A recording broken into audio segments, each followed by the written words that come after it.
you what the connection was between a bottle of Tide detergent and sweat was, you probably think that's the easiest question that you're going to be asked in Edinburgh all week.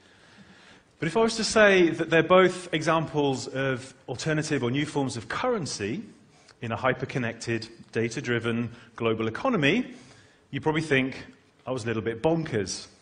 But trust me, I work in advertising. And I am going to tell you the answer, but obviously after this short break. So a more kind of challenging question is one that I was asked actually by one of our writers a couple of weeks ago, and I didn't know the answer. What's the world's best performing currency? It's actually Bitcoin. Now, for those of you who may not be familiar, Bitcoin is a cryptocurrency, a virtual currency, synthetic currency. It was founded in 2008 by this anonymous programmer using the pseudonym Satoshi Nakamoto. No one knows who or what he is. He's almost like the Banksy of the internet. And I'm probably not going to do it proper service here, but my interpretation of how it works is that Bitcoins are released through this process of mining. So there's a network of computers, a challenge to solve a very complex mathematical problem, and the person that manages to solve it first gets the Bitcoins. So the Bitcoins are released, they're put into a public ledger called the blockchain, and then they float, so they become a currency. And completely decentralized, that's the sort of scary thing about this, which is why it's so popular. So it's not run by the authorities or the state, it's actually managed by the network. And the reason that it's proved very successful is it's private, it's anonymous, it's fast, and it's cheap. And you do get to the point where there's some wild fluctuations with Bitcoin. So in one level, it went from something like $13 to $266, literally in the space of 4 months, then crashed and lost half of its value in 6 hours. And it's currently around that kind of $110 mark in value. But what it does show is that it's sort of gaining ground, it's gaining respectability. You get services like Reddit and WordPress are actually accepting Bitcoin as a payment currency now. And that's sort of showing you that people are actually placing trust in technology, and it sort of started to trump and disrupt and interrogate traditional institutions and how we think about currencies and money. And that's not surprising if you think about the basket case that is the EU. I think there was a Gallup survey out recently that said something like, in America, trust in banks is at an all-time low. It's something like 21%. And you can see here some photographs from London where Barclays sponsored the City Bike Scheme. And some activists have done some nice piece of guerrilla marketing here and doctored the slogans. Subprime peddling, Barclays takes you for a ride. These are the more polite ones I could share with you today. But you get the gist. So people have really started to sort of lose faith in institutions. And there's a PR company called Edelman that do this very kind of interesting survey every year, precisely around trust and what people are thinking. And this is a global survey, so these numbers are global.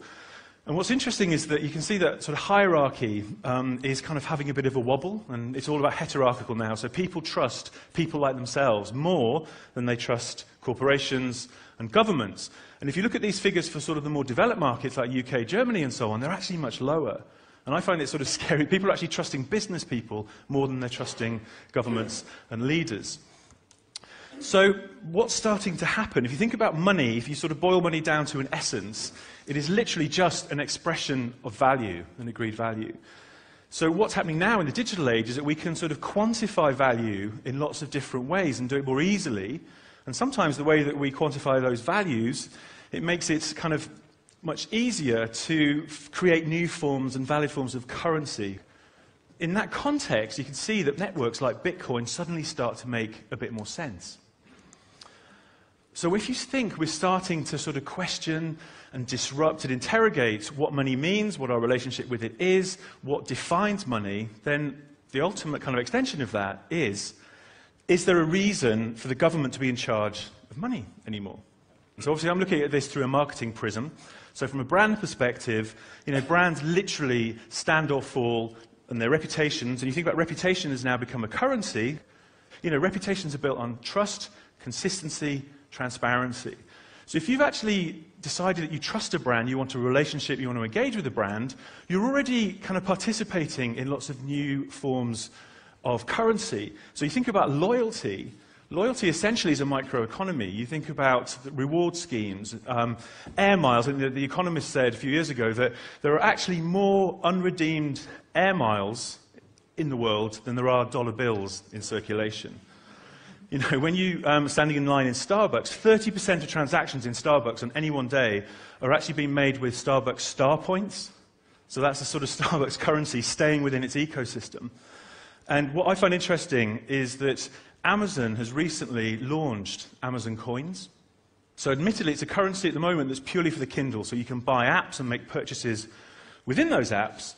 But you think about Amazon, you look at the trust barometer that I showed you, where people are starting to trust businesses, especially businesses that they believe in and trust, more than governments. So suddenly you start thinking, well, Amazon potentially could push this. It could become a natural extension that, as well as buying stuff, take it out of the Kindle, you could buy books, music, real-life products, appliances and goods and so on.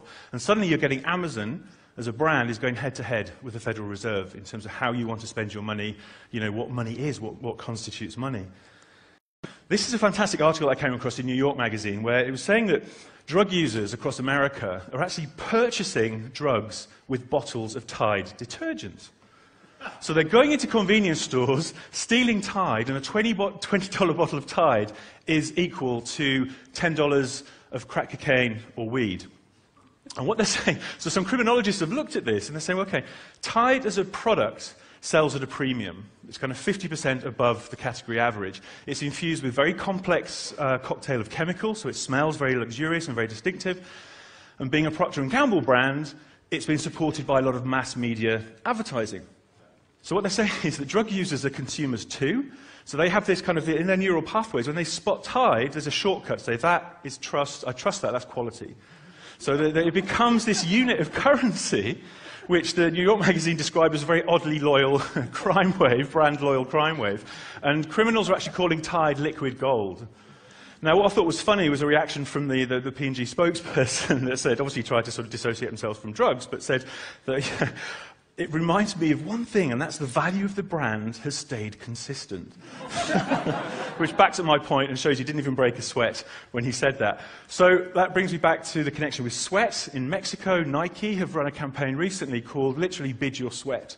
So you think about, these Nike shoes have got sensors in them, or you use a Nike fuel band that basically tracks your movement, your energy, your calorie consumption. And what's happening here, this is where you've actually elected to join that Nike community. You've bought into it. They're not advertising loud messages at you, and that's where advertising has started to shift now, is into things like services, tools, and applications. So Nike is literally acting as a well-being partner, a health and fitness kind of partner and service provider. So what happens with this is they're saying, right, you have a data dashboard. We know how far you've run, how far you've moved, what your calorie intake, all that sort of stuff. What you can do is, the more you run, the more points you get. And we have an auction where you can buy Nike stuff, but only by proving that you've actually used the product to do stuff.